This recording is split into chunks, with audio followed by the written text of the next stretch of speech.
ನಮಸ್ಕಾರ ವೀಕ್ಷಕರೇ, ಶ್ರೀಗರಿ ವಾರ್ತೆಗರಿಗೆ ಸ್ವಾಗತ. ನಾನು ನಿಮ್ಮ ಗ್ರಹೇಶ್ವರ ಗಾರ್ಡಿಗೇಂದ್ರ. ದಿನಾಂಕ ಏಪ್ರಿಲ್ 22, 2026ರಂದು ರಾಮನಗರ ಸಂಸ್ಕೃತಿ ಸೌರಭ ಟ್ರಸ್ಟ್ ವತಿಯಿಂದ ಡಾಕ್ಟರ್ ರಾಜ್ಕುಮಾರ್ ಅಭಿಮಾನಿ ಪುರಸ್ಕಾರ ಅಭಿಮಾನಿ ರತ್ನ ಬಿರುದು ಪ್ರದಾನ ಸಮಾರಂಭವನ್ನು ಏರ್ಪಡಿಸಲಾಗಿತ್ತು. ಪುರಸ್ಕೃತರು ಶ್ರೀ ಎಂ ರಾಮೇಗೌಡ, ಮೈಸೂರು ಅಖಿಲ ಕರ್ನಾಟಕ ಡಾಕ್ಟರ್ ರಾಜ್ಕುಮಾರ್ ಅಭಿಮಾನಿಗಳ ಸಂಘದ ಪ್ರಥಮಾಧ್ಯಕ್ಷರು. ಕಾರ್ಯಕ್ರಮದಲ್ಲಿ ಡಾಕ್ಟರ್ ರಾ ಬಿ ನಾಗರಾಜ್, ಸಂಸ್ಥಾಪಕ ಅಧ್ಯಕ್ಷರು, ಶ್ರೀ ದೊಡ್ಡಯ್ಯನವರು ಅಧ್ಯಕ್ಷರು, doctor Rajkumar Kalasangha Malavalli, doctor Y D ರಾಜಣ್ಣನವರು, ಶ್ರೀ ಟಿ ಸತೀಶ್ ಜವರೇಗೌಡರವರು ಅಧ್ಯಕ್ಷರು, ಶ್ರೀ ಶಿವಕುಮಾರ್ ಆರಾಧ್ಯನವರು ಚಲನಚಿತ್ರ ಹಿರಿಯ ಕಲಾವಿದರು, ಎಚ್ ಬಿ ಸಿದ್ದರಾಜು ಕಾರ್ಯದರ್ಶಿ, ರಘುನಾಥ್ ಹಿರಿಯ ಗಾಯಕರು, ಪುಷ್ಪರಾಜ್ ಸಂಚಾಲಕರು, ಶ್ಯಾಮ್ ಸುಂದರ್ ಖಜಾಂಚಿ, ಗೋಲ್ಡ್ ಸುರೇಶ್, ರಾಮೇಗೌಡರು ಅಭಿಮಾನಿಗಳು ಉಪಸ್ಥಿತರಿದ್ದರು. ನಾನು ರಾಬಿ ನಾಗರಾಜ್ ಅಂತ ರಾಮನಗರದಿಂದ ಸಂಸ್ಕೃತಿ ಸೌರಭ ಟ್ರಸ್ಟ್ ಅಂತೇಳಿ ಕಲೆ ಸಾಹಿತ್ಯ ಸಾಂಸ್ಕೃತಿಕ ಕ್ಷೇತ್ರದಲ್ಲಿ ಸೇವೆಯನ್ನು ಮಾಡ್ಕೊಳ್ತಾ ಬರ್ತಾ ಇರ್ತಕ್ಕಂಥ ಸಂಸ್ಥೆ. ಭಾಳ ವಿಶೇಷವಾಗಿ ನಾವು ಪ್ರತಿ ಏಪ್ರಿಲ್ನಲ್ಲಿ ಕಳೆದ 12 ವರ್ಷಗಳಿಂದ, ಇದು 13ನೇ ವರ್ಷ, ಡಾಕ್ಟರ್ ರಾಜ್ಕುಮಾರ್ ಅವರ ಮಾಸಾಚರಣೆ ಏಪ್ರಿಲ್ ತಿಂಗಳು. ಹಾಗಾಗಿ ಅವತ್ತಿನ ಕಾಲದ ಹಿರಿಯ ಅಭಿಮಾನಿಗಳಿಗೆ ಡಾಕ್ಟರ್ ರಾಜ್ಕುಮಾರ್ ಅಭಿಮಾನಿ ಪುರಸ್ಕಾರ ಅಂತೇಳಿ ಪ್ರತಿ ವರ್ಷ ಗೌರವಿಸ್ಕೊಂಡು ಬರ್ತಾ ಇದ್ವಿ. ಇದು 13ನೇ ವರ್ಷ. ವಿಶೇಷವಾಗಿ ಈ ವರ್ಷ ಅಖಿಲ ಕರ್ನಾಟಕ ಡಾಕ್ಟರ್ ರಾಜ್ಕುಮಾರ್ ಅಭಿಮಾನಿಗಳ ಸಂಘವನ್ನು ರಾಜ್ಯದಲ್ಲಿ ಸ್ಥಾಪಿಸಿ ಮೊದಲ ರಾಜ್ಯಾಧ್ಯಕ್ಷರಾಗಿ ಈ ನಾಡು ನುಡಿಯ ಸೇವೆಯನ್ನು ಮಾಡ್ಕೊಂಡು ಬಂದಂಥ ಮೈಸೂರಿನ ಎಂ ರಾಮೇಗೌಡರಿಗೆ ಇವತ್ತು ಅಭಿಮಾನಿ ರತ್ನ ಅನ್ನುವಂಥ ಬಿರುದನ್ನು ನೀಡಿ ಅವರ ನಿವಾಸದಲ್ಲಿ ಮೈಸೂರಿಗೆ ಬಂದು ಅವರಿಗೆ ಡಾಕ್ಟರ್ ರಾಜ್ಕುಮಾರ್ ಅಭಿಮಾನಿ ಪುರಸ್ಕಾರವನ್ನು ನೀಡಿ ಗೌರವಿಸಿದ್ದೇವೆ. ಭಾಳ ವಿಶೇಷ ಅಂದರೆ ಇವತ್ತು ಮೈಸೂರಿನ ವಿವಿಧ ಕ್ಷೇತ್ರದ ಎಲ್ಲ ಮಹನೀಯರು ಈ ಒಂದು ಕಾರ್ಯಕ್ರಮದಲ್ಲಿ ಉಪಸ್ಥಿತರಿದ್ದು ಕಾರ್ಯಕ್ರಮವನ್ನು ಅತ್ಯಂತ ಯಶಸ್ವಿಯಾಗಿ ನಡೆಸಿಕೊಟ್ಟಿದ್ದಾರೆ. ಮತ್ತು ಬಂದಂಥ ಎಲ್ಲ ಮಹನೀಯರು ಸಂತೋಷವನ್ನು ಪಟ್ಟರು ರಾಮೇಗೌಡರಿಗೆ ಅಭಿಮಾನಿ ರತ್ನ ಬಿರುದನ್ನು ನೀಡಿದ್ದಕ್ಕಾಗಿ. ಹಾಗಾಗಿ ನಮಗೆ ಈ 13ನೇ ವರ್ಷದ ಡಾಕ್ಟರ್ ರಾಜ್ಕುಮಾರ್ ಅಭಿಮಾನಿ ಪುರಸ್ಕಾರ ಸಮಾರಂಭ ಅತ್ಯಂತ ಮನಸ್ಸಿಗೆ ಸಂತೋಷವನ್ನು ಮತ್ತು ಸಾರ್ಥಕತೆಯನ್ನು ತಂದುಕೊಟ್ಟಂಥ ಕಾರ್ಯಕ್ರಮ ಅಂತ ನಾನು ಭಾವಿಸಿದ್ದೇನೆ. ಹಾಗಾಗಿ ಮೈಸೂರಿನ ಎಲ್ಲ ಅಭಿಮಾನಿಗಳ ಈ ಒಂದು ಕಾರ್ಯಕ್ರಮವನ್ನು ಯಶಸ್ವಿಗೊಳಿಸಿದಂಥ ಎಲ್ಲ ಅಭಿಮಾನಿಗಳಿಗೆ ಮತ್ತು ಶ್ರೀಯುತ ಎಂ ರಾಮೇಗೌಡರ ಎಲ್ಲ ಹಿತೈಷಿಗಳಿಗೆ ಧನ್ಯವಾದಗಳನ್ನು ಸಲ್ಲಿಸ್ತಾ ಮತ್ತು ಈ ಒಂದು ಕಾರ್ಯಕ್ರಮವನ್ನು ಉಪಸ್ಥಿತರಿದ್ದು ನಡೆಸಿಕೊಟ್ಟಂಥ ಎಲ್ಲ ಅತಿಥಿ ಮಾನ್ಯರಿಗೆ ನಾನು ಈ ಮೂಲಕ ಧನ್ಯವಾದಗಳನ್ನ ಸಲ್ಲಿಸ್ತೇನೆ. ಇವತ್ತು ನನ್ನ ಜೀವನದಲ್ಲಿ ಸುವರ್ಣಾಕ್ಷರದಲ್ಲಿ ಬರೀತಕ್ಕಂಥ ಪವಿತ್ರವಾದ ದಿನ. ನಾನು ಅಭಿಮಾನಿ ರತ್ನಕ್ಕೆ ಅರ್ಹನೋ ಅಲ್ಲನೋ ಅದು ನನಗೆ ಗೊತ್ತಿಲ್ಲ. ಆದರೂ ರಾಜ್ಕುಮಾರ್ ಅಭಿಮಾನಿ ಸಂಘದ ಪ್ರಪ್ರಥಮ ಸಂಸ್ಥಾಪಕ ಅಧ್ಯಕ್ಷನಾಗಿ ಕೆಲಸ ಮಾಡೋದಕ್ಕೆ ನನಗೆ ಹೆಮ್ಮೆ ಆಗ್ತಾಯಿದೆ, ಆನಂದನೂ ಆಗ್ತಾಯಿದೆ. ಇವತ್ತೊಂದು ದಿನ ನನಗೆ ಈ ಒಂದು ಪ್ರಶಸ್ತಿ ಪ್ರದಾನವನ್ನು ಮಾಡಿದಂಥ ನನ್ನ ರಾಮನಗರದ ನನ್ನ ಆತ್ಮೀಯರು ಆದಂಥ ನಮ್ಮ ನಾಗರಾಜವರು, ಅತಿ ಮುಖ್ಯವಾಗಿ ನನ್ನ ಸ್ನೇಹಿತ ಅಂದರೆ ಮಳವಳ್ಳಿ ದೊಡ್ಡಯ್ಯನವರು. ಇವತ್ತು ಹೇಳಬೇಕು ಅಂದರೆ ಇದಕ್ಕೆ ಭಜನರು ಅವರೇ ಅಂತ ನಾನು ತಿಳ್ಕೊಂಡಿದ್ದೀನಿ. ಇದ್ರ ಜೊತೆಗೆ ಅಧ್ಯಕ್ಷತೆ ವಹಿಸಿರೋರನ್ನ ನಮ್ಮ ಸಾಹಿತ್ಯ ಪರಿಷತ್ತಿನ ಅಧ್ಯಕ್ಷರಾದ ವಡಿ ರಾಜಣ್ಣವರು, ನಿಜಕ್ಕೂ ನನಗೆ ಭಾರಿ ಹೆಮ್ಮೆ ಆಗ್ತಾಯಿದೆ.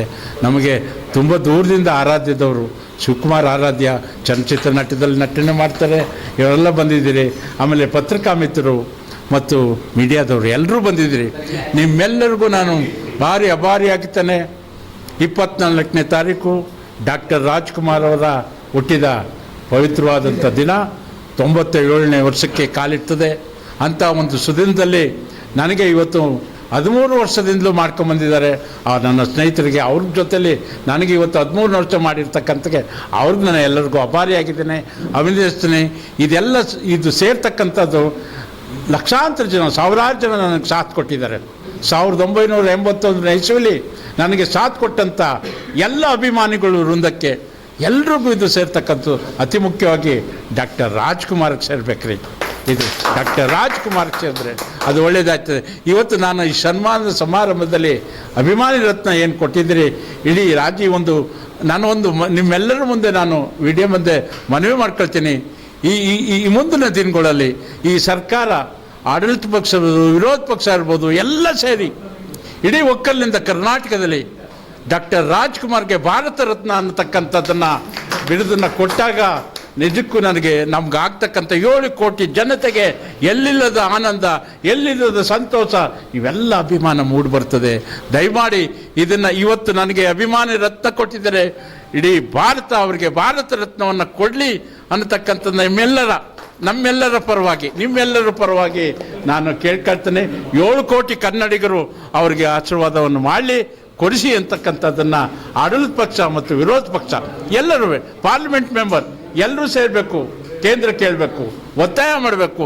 ಕೇವಲ ಎಲ್ಲ ನಾನು ಕೂತ್ಕೊಂಡ್ಬಿಟ್ಟು ಪೇಪರಲ್ಲಿ ಭಾರತ ರತ್ನ ಕೊಟ್ಬಿಡಿ ಅಂತ ಹೇಳ್ಬಿಟ್ಟು ಚಾವಡಿ ಬೇಲ್ ಕೂತ್ಕೊಂಡು ಹೇಳೋದಲ್ಲ. ಇದು ಖಂಡಿತವಾಗಿ ಇರ್ತಕ್ಕಂಥ ಅರ್ಥ ಇದೆ, ಅರ್ಥಗರ್ಭಿತವಾಗಿದೆ. ಈ ನಾಡಿನ ಒಂದು ಸಮಸ್ತ ಕನ್ನಡಿಗರಿಗೆ ಕನ್ನಡಕ್ಕೋಸ್ಕರ ತ್ಯಾಗ ಮಾಡಿದಂಥ, ಕನ್ನಡಕ್ಕೆ ದುಡಿದಂಥ ವ್ಯಕ್ತಿ, ಅಪಾರವಾದಂಥ ಅವ್ರ ಮನೆತನ ಇವತ್ತೂ ಸಹ ದುಡಿತಾ ಇರ್ತಕ್ಕಂಥ ವ್ಯಕ್ತಿಗೆ ಭಾರತ ರತ್ನ ಕೊಡಲಿ ಅನ್ನತಕ್ಕಂಥದ್ದನ್ನು ಈ ನನ್ನ ಅಭಿಮಾನಿ ರತ್ನದ ಪರವಾಗಿ ನಾನು ಕೇಳ್ಕೊಳ್ತಾ ಇದ್ದೀನಿ. ಸಂತೋಷ ಆಗ್ತದೆ ಎಲ್ರಿಗೂ. ದೊಡ್ಡಯ್ಯನವರು, ರಾಜಣ್ಣವರು, ನಮ್ಮ ನಾಗರಾಜ್ ಅವರು, ಆರಾಧ್ಯವರು, ಇನ್ನು ನಮ್ಮ ಕೃಷ್ಣಮೂರ್ತಿ, ಸತೀಶ್ ಜಾವರೇಗೌಡರು.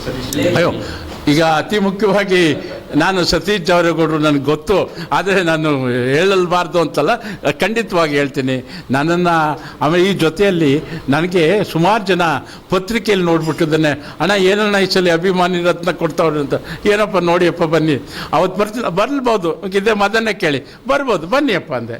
ಹಾಗೇ ರೀತಿಯಾದಂಥ ಡಾಕ್ಟ್ರು ಬಂದಿದ್ದರು, ಈಗ ನಾವು ಲಕ್ಷ್ಮೀಪತಿ, ಹೀಗೆ ಎಲ್ಲ ಶಿವಕುಮಾರ್, ಹಿಂಗೆಲ್ಲ ಬರ್ತಾ ಇರ್ತಾರೆ ಎಲ್ಲ ಅಭಿಮಾನಿಗಳು. ನಮ್ಮ NR ಮಲ್ಲೋದವ್ರು ಬಂದಿದ್ದಾರೆ, ನಮ್ಮ ದತ್ತು ರಾಜ್ಕುಮಾರು, ಶಿವಣ್ಣ ಎಲ್ಲರೂ ನನಗೆ ಬಂದಿದ್ದೇನೆ, ಹಾರೈಸಿದ್ದಾರೆ ಎಲ್ಲರೂ. ನಮ್ಮ ಶಿವಕುಮಾರ, ಮೂರ್ತಿ ಇವರೆಲ್ಲರೂ ಇದ್ದಾರೆ. ಇವರೆಲ್ಲರ ಒಂದು ಆಶೀರ್ವಾದ ಯಾವಾಗ ಸದಾ ನನ್ನ ವಯಸ್ಸಿನಲ್ಲಿ ದೊಡ್ಡವನಿರ್ಬೋದು, ಆದರೂ ಸಹ ನನ್ನ ಆಶೀರ್ವಾದ ಅವ್ರು ಬೇಕೇ ಬೇಕು. ನನಗೆ ಡಾಕ್ಟರ್ ರಾಜ್ಕುಮಾರ್ಗಿಂತ ನಾನು 23 ವರ್ಷ ಚಿಕ್ಕವನು, ಪುನೀತ್ ರಾಜ್ಕುಮಾರು 23 ವರ್ಷ ದೊಡ್ಡವನು. ಇದನ್ನು ಅರ್ಥ ಮಾಡ್ಕೊಳ್ಳಿ, 23 ವರ್ಷ ದೊಡ್ಡವರು ಡಾಕ್ಟರ್ ರಾಜ್ಕುಮಾರ್ ನನಗೆ, ಪುನೀತ್ ರಾಜ್ಕುಮಾರ್ಗೆ 23 ವರ್ಷ ನನಗೆ ಚಿಕ್ಕವರು. ನನ್ನ ಒಂದು ಬಾಂಧವ್ಯ ಯಾವ ರೀತಿ ಇದೆ ಅನ್ನತಕ್ಕಂಥದ್ದು, ಬೆಚ್ಚಗೆ ಇದೆ ಅನ್ನತಕ್ಕಂಥದ್ದನ್ನು ನಿಮ್ಮಲ್ಲಿ ನಾನು ಹೇಳ್ತಾ ಇದ್ದೀನಿ. ನಿಮ್ಮೆಲ್ಲರಿಗೂ ಇವತ್ತು ಮೀಡಿಯಾದವರಿಗೆ, ಮಾಧ್ಯಮದವರಿಗೆ, ಎಲ್ಲ ಎಲೆಕ್ಟ್ರಿಕ್ ಮೀಡಿಯಾ ಎಲ್ಲರಿಗೂ, ಮತ್ತು ನನ್ನ ಸಾಂಸ್ಕೃತಿಕ ಸೌರಭ ಈ ಸಮಿತಿಯವರು ಏನಿದ್ದಾರೆ ಅವರೆಲ್ಲರಿಗೂ ನಾನು ಚಿರಋಣಿಗೆ ಅಭಾರಿಯಾಗಿದ್ದೇನೆ, ಚಿರಂದಿಸ್ತೀನಿ. ಕರ್ನಾಟಕ 7 ಕೋಟಿ ಜನತೆಗೆ ನಾನು ಅಭಿನಂದಿಸ್ತೀನಿ. ಒಳ್ಳೆಯದಾಗಲಿ. ತಮಿಳುನಾಡಿನಲ್ಲಿ MGR ಸಂಘ ಅಂತ ಪತ್ರಿಕೆಯಲ್ಲಿ ಬಂದಿತ್ತು, ಪ್ರಾರಂಭ ಉದ್ಘಾಟನೆ ಆಯಿತು ಅಂತ. ಆಗ ನಾವು ಮಳವಳ್ಳಿನಲ್ಲಿ ಬಸ್ ಸ್ಟ್ಯಾಂಡ್ ಹತ್ರ ಪೇಪರ್ಗಳು ಓದ್ತಾ ಇದ್ದವು. ಏನಪ್ಪ MGR ಸಂಘ ಓಪನ್ ಮಾಡ್ಬಿಟ್ಟವ್ರೆ ಮಡ್ರಾಸಲ್ಲಿ ಅಂತ. ಆಗ ನಾವೇನು ಮಾಡ್ದೋ, ನಾವೊಂದಷ್ಟು ಜನ ಹುಡುಗರೆಲ್ಲ ಕಟ್ಕೊಂಡು ಈಗ MGR ಸಂಘ ಅಂತ ಓಪನ್ ಮಾಡಿದ್ರು, ನಾವ್ಯಾಕೆ ರಾಜ್ಕುಮಾರ್ ಸಂಘ ಓಪನ್ ಮಾಡಬಾರ್ದು ಅಂತ ಅಂದ್ಬಿಟ್ಟು ಆಗ ನಾವು ಹುಡುಗರೆಲ್ಲ ಕೇಳ್ಕೊಂಡು, ಆಯಿತು ನಾವು ರಾಜ್ಕುಮಾರ್ ಸಂಘ ಓಪನ್ನೇ ಮಾಡಿಬಿಡುವ ಅಂದರು. ಸುಮ್ಗೆ ಓಪನ್ ಮಾಡಿದ್ರು ಆಗೋದಿಲ್ಲ, ಯಾವ್ದಾರ ಒಂದು ಸಾಮಾಜಿಕ ನಾಟಕ ಆಡ್ಬಿಟ್ಟು ಅಲ್ಲಿ ಉದ್ಘಾಟನೆ ಮಾಡೋಣ ಅಂತ ಅಂದರು. ಆವಾಗ ನಾವು ಒಂದು ಕಂಬನಿ ಅಂತ ಒಂದು ಸಾಮಾಜಿಕ ನಾಟಕ ಆಡಿ 17/7/76 ಒಂದು ರಾಜ್ಕುಮಾರ್ ಸಂಘ ಅಂತ ಓಪನ್ ಮಾಡಿದ್ರು. ಓಪನ್ ಮಾಡಿ ಆಮೇಲೆ ಕೆಲವರೆಲ್ಲ ನೀವು ರಾಜ್ಕುಮಾರ್ ಸಂಘ ಅಂತ ಓಪನ್ ಮಾಡಿರ್ಬೋದು, ರಾಜ್ಕುಮಾರ್ ಸಂಘ ಅಂದರೆ ಅದು ಬೇರೆ ಥರ ಆಯ್ತದೆ, ಕಲಾ ಅಂತ ಸೇರಿಸ್ಕೊಳ್ಳಿ ಅಂತ ಅಂದ್ಬಿಟ್ಟು ಅಲ್ಲಿ ಲೋಕಲ್ನಲ್ಲಿ ಎಲ್ಲ ಹೇಳಿದ್ರು. ಆಮೇಲೆ ಕಲಾ ಸಂಘ ಅಂತ ಓಪನ್ ಮಾಡ್ಕೊಂಡು ಇಲ್ಲಿವರೆಗೂ ಮಾಡ್ತಾ ಇದ್ದೋ. ಆಗ ಗೋಕಾಕ್ ಚಳುವಳಿದು ಒಂದು ಬಂದಾಗ ನನ್ನನ್ನು ಮೈಸೂರು ಕರ್ಕೊಬಂದರು. ಎಲ್ಲಿ ಅಂದರೆ ಚಂದ್ರು ಸೌಂಡ್ ಸಿಸ್ಟಮ್, ಶಿವರಾಂಪೇಟೆನಲ್ಲಿ ಚಂದ್ರು ಸೌಂಡ್ ಸಿಸ್ಟಮ್ ಹತ್ರ ರಾಮೇಗೌಡರು, ನಮ್ಮ ಸಾರಾ ಗೋವಿಂದು, ಇನ್ನೂ ಯಾರ್ಯಾರೋ ಅಲ್ಲಿ ಎಲ್ಲ ಇದ್ರು. ನನ್ನನ್ನು ಕರೆಸಿದ್ರು, ಏನು ದೊಡ್ಡನವ್ರೆ ನೀವೇ ನಮ್ಮಿಂದ ಮೊದಲೇ ಓಪನ್ ಮಾಡಿಬಿಟ್ಟಿದ್ದೀರಿ, ನೀವು ಈಗ ನಾವು ರಾಜ್ಯ ಮಟ್ಟದಲ್ಲಿ ಮಾಡ್ತಿದ್ದೇವೆ, ನಮ್ಮ ರಾಮೇಗೌಡರನ್ನ ಅಧ್ಯಕ್ಷರು ಮಾಡ್ತಿದ್ದೇವೆ ಅಂದರು. ಅಯ್ಯೋ ಮಾಡಿ ಸರ್, ನಮಗೂ ಅದೇ ಬೇಕಾಗಿರೋದು, ನಮ್ಗೆ ಹೋರಾಟ ಮಾಡಬೇಕಾದ್ರೆ ಅಂತ ಅಂದ್ಬಿಟ್ಟು ಆಗ ರಾಮೇಗೌಡರನ್ನ ಆವಾಗ ಅಧ್ಯಕ್ಷರು ಮಾಡಿದ್ರು. ಆಗ ನನ್ನನ್ನು ಒಂದು ಒಳ್ಳೆ ತಂದಲ್ಲಿ ಉಪಯೋಗಿಸ್ಕೊಂಡ್ರು. ಬೆಳಗಾನ ರಾಜ್ಕುಮಾರ್ದಲ್ಲಿ ಟೌನ್ ಹಾಲ್ ಇದರಲ್ಲಿ ಒಂದು ಸಭೆ ಮಾಡಿದಾಗ ಬೆಳಗಾನ ಇವ್ರ ಜೊತೆ ಆಟೋಗಳಲ್ಲಿ ಅಲ್ಲಿ ಗಲ್ಲಿ ಪಲ್ಲಿ ಎಲ್ಲ ಸಂಘಟನೆ ಮಾಡಿಕ್ಕೆಲ್ಲ ತಿರುಗಿ ನಾನು ಇಲ್ಲೇ ಆಲ್ಟ್ ಆಗಿದ್ದೆ. ಆ ಥರ ಒಂದು ರಾಮೇಗೌಡರು ರಾಜ್ಕುಮಾರ್ನ ಒಡನಾಟಿ ಆಗಿದ್ರು. ಯಾಕೆ ಅಂತ ಅಂದರೆ ರಾಜ್ಕುಮಾರ ಒಂದು ಗೋಕಾಕ್ ಚಳುವಳಿನ ಮೈಸೂರಿನಲ್ಲಿ ನೋಡ್ಬಿಟ್ಟು ರಾಜ್ಕುಮಾರ್ಗೆ ಒಂಥರ ಅದ್ಭುತವಾಗಿ ಇದಾಯಿತು, ಇವ್ರು ಸಂಘಟನೆ ಮಾಡಿದ್ರು ನೋಡಿದ್ರೆ. ಆ ಥರ ಒಂದು ಸಂಘಟನೆ ಮಾಡಿದ್ರು, ಎಲ್ಲ ಕಡೆಯೂ ಓಡಾಡ್ತಾ ಇದ್ರು. ಅವ್ರ ಜೊತೆಯಲ್ಲಿ ಕೆಲವೆಲ್ಲ ರಾಮೇಗೌಡರನ್ನ ನಾವು ಇಲ್ಲಿ ನಮ್ಮ ಎದುರುಗಡೆ ಹೊರಡುವಂಥದ್ದಲ್ಲ, ನಾವು ಅವ್ರನ್ನ ಆಗ್ಲಿಂದೂ ಸಹ ಯಾವುದೋ ಒಂದು ಕ್ಷುಲ್ಲಕ ಕಾರಣಕ್ಕೆ ಅವ್ರನ್ನ ಇಳಿಸಿದಾಗ ನಮ್ಗೆ ಭಾರಿ ಮನಸ್ಸು ನೋವಾಯಿತು ನಮಗೆ ಕಂಪ್ಲೀಟಾಗಿ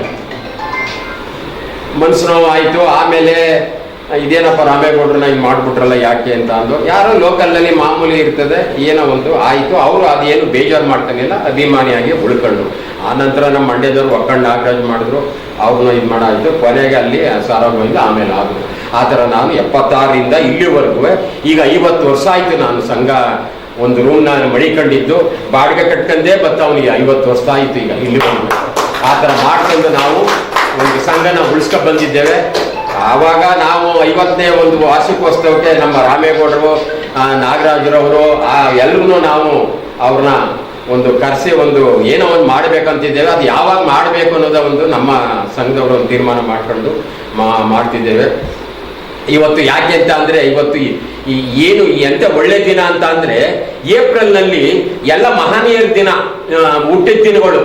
ಏಪ್ರಿಲ್ 5ಕ್ಕೆ ಜಗಜೀವನರಾಮ್ ಹುಟ್ಟಿದ್ರು, ಏಪ್ರಿಲ್ 14ಕ್ಕೆ ಅಂಬೇಡ್ಕರ್ ಹುಟ್ಟಿದ್ರು, ಏಪ್ರಿಲ್ 20ಕ್ಕೆ ಬಸವಣ್ಣ ಹುಟ್ಟಿದ್ರು, ಏಪ್ರಿಲ್ 24ಕ್ಕೆ ಡಾಕ್ಟರ್ ರಾಜ್ಕುಮಾರ್ ಅವರು ಹುಟ್ಟಿದ್ರು, ಮತ್ತು ಏಪ್ರಿಲ್ ಈಗ 22ಕ್ಕೆ ಇವರು ನಾವು ಸನ್ಮಾನ ಮಾಡ್ತಿದ್ದೇವೆ. ಏನು ಇದು ಅರ್ಥ? ಅವ್ರಿಗೆ ಎಷ್ಟು ಗೌರವ, ಅವರ ಒಂದು ಅವರೆಲ್ಲ ದೇವತಾ ಮನಸ್ಸುಗಳು, ಮನುಷ್ಯರು. ಆ ದೇವತಾ ಮನುಷ್ಯರ ಜೊತೆ ಇವರು ಸೇರ್ಕೊಂಡಾಗ ಆಗೋಯ್ತು ನಮ್ಗೆ ಒಂದು ಅಭಿಮಾನ. ಅದೇ ಯಾಕೆ ಅಂತ ಅಂದ್ರೆ, ಈ ಏಪ್ರಿಲ್ ತಿಂಗಳಲ್ಲಿ ಎಲ್ರಿಗೂ ಅಷ್ಟೇನೆ ಎಲ್ಲ ಅಭಿಮಾನಿ, ನಿಮ್ಗೆಲ್ಲ ಗೊತ್ತಿರ್ತಕ್ಕಂಥದ್ದು, ನಾ ಏನು ಸುಳ್ಳು ಹೇಳ್ತಿಲ್ಲ. ಏಪ್ರಿಲ್ ತಿಂಗಳಲ್ಲಿ ಅಂತಂತ ವಿಶ್ವ ಮಾನವರು ಎಲ್ಲ ಮಾಡಿದ್ರು. ರಾಜ್ಕುಮಾರ್ ಅವರು ಅವರ ಒಂದು ಚಲನಚಿತ್ರಗಳ ಮುಖಾಂತರ ಸಮಾಜವನ್ನ ತಿದ್ದುವಂತ ಕೆಲಸ ಮಾಡಿದ್ರು. ಇಡೀ ನೋಡಿ, ಈಗ ರಾಮೇಗೌಡರು ಹೇಳಿದ್ರು ಮರಣೋತ್ತರವಾಗಿ ಭಾರತ ರತ್ನ ಕೊಡಬೇಕು ಅಂತ. ಅದಕ್ಕಿಂತ ಮತ್ತೆ ಇಡೀ ಪ್ರಪಂಚದಲ್ಲೇ ಯಾರು ಎಲ್ಲ ಪಾತ್ರಗಳನ್ನು ಮಾಡ್ತಾರೆ ಅಂತ ನಟನ ಹುಡುಕಾಡಿಕೆ ಪ್ರಾರಂಭ ಮಾಡಿದಾಗ ಕರ್ನಾಟಕದ ರಾಜ್ಕುಮಾರ್ ಸೆಲೆಕ್ಟ್ ಆಗಿದ್ದಾರೆ ಅಲ್ಲಿ ಅಮೆರಿಕಾದ ಒಂದು ಕೆಂಟಕಿ ಕರ್ನಲ್ ಊರ ಪ್ರದೇಶದಲ್ಲಿ. ಆಗ ಅವ್ರನ್ನ ಹುಡುಕಿ ಎಲ್ಲ ಪಾತ್ರ, ಕಲೆಗಳ ರಾಜ, ಎಲ್ಲ ಪಾತ್ರಗಳನ್ನು ಮಾಡುವಂತ ವ್ಯಕ್ತಿಗೆ ಅಲ್ಲೊಂದು ಸಂಸ್ಥೆ ಕೊಡ್ತಿತ್ತು. ಅದಕ್ಕೆ ಕೆಂಟಕಿ ಕರ್ನಲ್ ಪ್ರಶಸ್ತಿ ಕೊಡ್ತು. ಆದ್ರೆ ನಮ್ಮ ಭಾರತ ದೇಶದಲ್ಲಿ ಇನ್ನುವೇ ಭಾರತ ರತ್ನ ಕೊಡ್ತಿಲ್ಲ. ನಮ್ಗೆ ತುಂಬಾ ಮನಸ್ಸು ನೋವಾಯ್ತಾ ಇದೆ. ಇಡೀ ಪ್ರಪಂಚದಲ್ಲೇ ಕೊಟ್ಟಿರುವಾಗ ಯಾಕೆ ಹಿಂದೆ ಮುಂದೆ ಎಣಿಕೆ ಮಾಡ್ತಾ ಇದ್ದರು? ರಾಜ್ಕುಮಾರ್ ಜೀವಂತವಾಗಿದ್ದಾಗಲೇ ಕೊಟ್ಟರೆ ಅವ್ರಿಗೆ ಎಷ್ಟು ಖುಷಿ ಆಯ್ತಿತ್ತು. ಈಗಲಾದ್ರೂ ಮರಣೋತ್ತರವಾಗಿ ರಾಮೇಗೌಡರು ಯಾವ ರೀತಿ ಒತ್ತಾಯ ಮಾಡಿದ್ರು, ಅವರಿಗೆ 24ನೇ ತಾರೀಕು ಘೋಷಣೆ ಮಾಡಲಿ, ಕೇಂದ್ರ ಸರ್ಕಾರ ರಾಜ್ಯ ಸರ್ಕಾರ ಎರಡು ಸೇರ್ಕೊಂಡು ಘೋಷಣೆ ಮಾಡಲಿ ಅಂತ ಈ ಸಂದರ್ಭದಲ್ಲಿ ನಾವು ಇದು ಅವರಿಗೆ ಒಂದು ಮನವಿ ಮಾಡ್ತಾ, ಇವತ್ತು ಸಂಸ್ಕೃತಿ ಸೌರಭ ಟ್ರಸ್ಟ್ನವರು ಈ ಪಾರದರ್ಶಕದಂಗೆ ಕೆಲಸ ಮಾಡ್ತಾ ಇದ್ದಾರೆ. ಎಲ್ಲಿ ಎಲೆಮೆಲೆ ಕಾಯಿಲೆಯಲ್ಲಿ ಇರ್ತಾರೆ ಅವ್ರನ್ನ ಹೊರಗಡೆ ತಂದು ಅವ್ರಿಗೆ ಒಂದು ಪರಿಚಯ ಮಾಡೋದು, ಅವ್ರಿಗೊಂದು ಗೌರವ ಕೊಡೋದು ಏನು ಅಷ್ಟು ಸುಲಭನ? ನಾನು ದಿನ ಬೆಳಗಾಯ್ತದೆ, ನಾನೇ ಮಾಡಿಲ್ಲ ಒಂದ್ಸತಿ, ಮಾಡ್ತಿಲ್ಲ. ಅಷ್ಟು ಕೆಲಸನ ಅವರು ಅಚ್ಚುಕಟ್ಟಾಗಿ ಮಾಡ್ಕೊಂಬತ್ತಿದ್ದಾರೆ. ಇವತ್ತು ರಾಮೇಗೌಡರಿಗೆ ಕರೆಸಿ ಗೌರವ ಮಾಡಿರುವುದು ನಮ್ಗೆಲ್ಲ ಅಲ್ಲ, ಇಡೀ ನಮ್ಮ ಕರ್ನಾಟಕದ 7 ಕೋಟಿ ಕನ್ನಡಿಗರಿಗೆ ಸಂದಂತ ಒಂದು ಗೌರವ ಇದು ಸುಮ್ಗೆ ಮೈಸೂರಿಗಲ್ಲ, ಬೆಂಗಳೂರಿಗಲ್ಲ. ಯಾಕೆಂದ್ರೆ ಇಡೀ ರಾಜ್ಕುಮಾರ್ನ ಪ್ರಥಮ ಅಧ್ಯಕ್ಷರು, ಏನು ಅಷ್ಟು ಸುಲಭ ಅಲ್ಲ. ಪ್ರಥಮ ಅಧ್ಯಕ್ಷರಾಗಬೇಕಾದ್ರೆ ಸುಮ್ಗೆ ಯಾರು ಆದಿಲ್ ಬೀದಿಲ್ ಹೋಗೋರು ಕೊಟ್ಟಿದ್ದು, ಅವರ ಸಂಘಟನಾ ಶಕ್ತಿ, ಸಾಮರ್ಥ್ಯ, ಅವರ ಒಂದು ಕನ್ನಡದ ಪರ ನಿಲುವು ಅವೆಲ್ಲ ಸೇರ್ಕೊಂಡು ಕೊಟ್ಟಿದೆ. ಅದಕ್ಕೆ ಅವರಿಗೆ ನಾನು ಈ ಸಂದರ್ಭದಲ್ಲಿ ಕೃತಜ್ಞತೆಯನ್ನು ಅರ್ಪಿಸುತ್ತಾ, ಅವರು ಇನ್ನು 100 ಕಾಲ ಬಾಳ್ಲಿ. ಒಂದು ಕಾಲಘಟ್ಟ ದೊಡ್ಡಯ್ಯನವರು ಹೇಳೋರು, ತಮಿಳುನಾಡಲ್ಲಿ MGR ಸಂಘವನ್ನು ನೋಡಿ ನಾವು ಸಂಘಟನೆಯನ್ನ ಮಾಡಿದೋ ಅಂತೇಳಿ. ಭಾರತದ ಚಿತ್ರರಂಗಕ್ಕೆ ಕನ್ನಡ ಚಿತ್ರರಂಗದ ಕೊಡುಗೆ ಬಹಳ ದೊಡ್ಡ ಕೊಡುಗೆ. ಸೌರಭ ಬಹಳ ವರ್ಷಗಳಿಂದ ನಾಡಿನ ಹಲವಾರು ಸಾಧಕರನ್ನ ಮೂಲೆಯಿಂದ ಗುರುತಿಸಿ ಅವ್ರನ್ನ ಗೌರವಿಸುವಂಥ ಕೆಲಸ ಮಾಡ್ತಾ ಇದ್ದಾರೆ. ಆದರೆ ಇವತ್ತು ಬಹಳ ವಿಶಿಷ್ಟವಾದ್ದು ಅಂತ ಹೇಳಿದ್ರೆ ತಪ್ಪಾಗುತ್ತೆ. ನನಗೆ ಇವತ್ತು ರಾಮೇಗೌಡನ ದೊಡ್ಡಯ್ಯನವರಲ್ಲಿ ರಾಜ್ಕುಮಾರ್ ಕಂಡೆ ಅಂತಲ್ಲ, ಚಾಲನೆ ಕೊಡ್ತಾರೆ ಅಂತ ಆ ಜನಸಾಗರ ನೀವು ನೋಡಬೇಕು. ಲಕ್ಷಾಂತರ ಜನ, ಅಂದ್ರೆ ಯಾವ ಮಟ್ಟಕ್ಕೆ ಅಂದ್ರೆ ರಾಜಕುಮಾರ್ ನಮ್ಮ ಮೇಲೆ ಅಪಾರವಾದಂಥ ಅಭಿಮಾನ ಇಟ್ಟಿದ್ರು. ಕ್ರಿಯಾ ಸಮಿತಿಯವ್ರ ಮೇಲೂ ಭಾರಿ ಗೌರವ. ಪಾಟೀಲ್ ಪುಟ್ಟಪ್ಪನವರು, ಚಂದ್ರಶೇಖರ್ ಪಾಟೀಲ್ರು, ಚನ್ನವೀರ್ ಕಣಿವೆ ಅವರು, ಚಿದಾನಂದ ಮೂರ್ತಿ, GK ಸತ್ಯ, ಎಂತೆಂಥವ್ರು ಇದ್ರು ಅಂತೀರಿ ಎಲ್ಲ ಹೇಳಬೇಕು ಅಂದ್ರೆ ಭಾರಿ. ಇಲ್ಲಿ ನಮ್ಮ ಮೈಸೂರು ನಗರದ ಗೋಕಾಕ್ ಚಳವಳಿಗೆ ತಾರಾಸು ಅವರೇ ಅಧ್ಯಕ್ಷತೆ ವಹಿಸಿದ್ದು ಅಲ್ಲಿ ಮಳಲಿ ವಸಂತ್ ಕುಮಾರ್ ಅವರು ಕನ್ನಡ ಇದಕ್ಕೆ ಅಧ್ಯಕ್ಷರಾಗಿದ್ರು, ಪಾ ಮಲೇಶ್ ಅವರಿದ್ರು. ಇವೆಲ್ಲ ಇರ್ತಕ್ಕಂಥ ಒಂದು ಇದು. ನಾನು ಆ್ಯಕ್ಚುಲಿ ಬೆಳಗಾವಿನಿಂದ ನಮ್ಮ ಮೊದಲನೇ ಗೋಕಾಕ್ ಚಳವಳಿಯ ಒಂದು ಅಚಲವಾದಂಥ ಮೆರವಣಿಗೆ ನಲ್ಲಿ ಪ್ರಾರಂಭವಾದಂಥ ಬೆಂಕಿ ಅಲ್ಲಿಂದ ಬಂದಿದ್ದೇನೆ. ಬಳ್ಳಾರಿಯಿಂದ ಹರಿಯಾಣ ಅಲ್ಲಿ ಎಲ್ಲ ಮುಗಿಸ್ಕೊಂಡು ದಾವಣಗೆರೆಗೆ ಮುಗಿಸ್ಕೊಂಡು ಮೈಸೂರು ಮುಗಿಸ್ಕೊಂಡು ಮಂಡ್ಯ, ರಾಮನಗರ ಹೀಗೆಲ್ಲ ಹೋಗಿ ಬೆಂಗಳೂರು. ಈ ಎಲ್ಲ ಇದರಲ್ಲೂ ಸಭೆಯಲ್ಲಿ ನನ್ನ ಕೂರಿಸಿ ಗೌರವಿತವಾಗಿ ಸಭೆಯಲ್ಲಿ ಮಾತನಾಡ್ತಕ್ಕಂಥ ಒಂದು ಶಕ್ತಿ. ನನ್ನ ಮಾತುಗಾರ ಅಲ್ಲ, ಮಾತೇ ಬರೋದಿಲ್ಲ, ಮೊದಲು ನುಡಿ ಆದರೂ ಶಿವ ಅಂತ ಮಾತಾಡ್ಬಿಟ್ಟೆ. ಇಂಥ ಒಂದು ಪರಿಸ್ಥಿತಿಯಲ್ಲಿ ಎಲ್ಲ ಕಲಾವಿದರು, ಕೋಟ್ಯಾಂತರ ಜನ ಅವತ್ತು ಈ ರಾಮನಗೌಡರನ್ನ, ಒಬ್ಬ ಕನ್ನೇಗೌಡ ಕೊಪ್ಪಳದ ರಾಮನಗೌಡರನ್ನ ನೋಡೋರೇ ಇದ್ರೆ ಹೆಮ್ಮೆ ಪಡಬೇಕು. ಕೋಟ್ಯಾಂತರ ಜನ ಅಂದರೆ ಇವತ್ತು ಎಷ್ಟು ಬದುಕಿದನೋ ಇಲ್ವೋ ಅನ್ನತಕ್ಕಂಥದ್ದು ಒಂದು ಇತ್ತಲ್ಲ, ಅದನ್ನ ಜೀವಂತವಾಗಿಟ್ಟವರು ನಮ್ಮ ನಾಗರಾಜ. ರಾಮನಗೌಡರು ಇದ್ದಾರೆ, ನಿಮ್ಮ ಮಧ್ಯದಲ್ಲೇ ಇದ್ದಾರೆ ಅಂತ ಹೇಳಿ 74 ವರ್ಷದ ರಾಮನಗೌಡರನ್ನ ಇವತ್ತು ಅಭಿಮಾನಿ ರತ್ನ ಅಂತ ಬೆಳೆದು ಕೊಡ್ತಾ ಇರ್ತಕ್ಕಂಥದ್ದು ಎಲ್ಲರಿಂದ ಅವ್ರಿಗೆ ಅಭಿನಂದಿಸ್ತೀನಿ. ಮತ್ತೆ ಮುಂದಿನ ವಾರ್ತೆಗರಿಯಲ್ಲಿ ಭೇಟಿಯಾಗೋಣ. ಶ್ರೀಗರಿ, ನಿಮ್ಮ ಮನದಾಳದ ಗರಿ. ನಮಸ್ಕಾರ.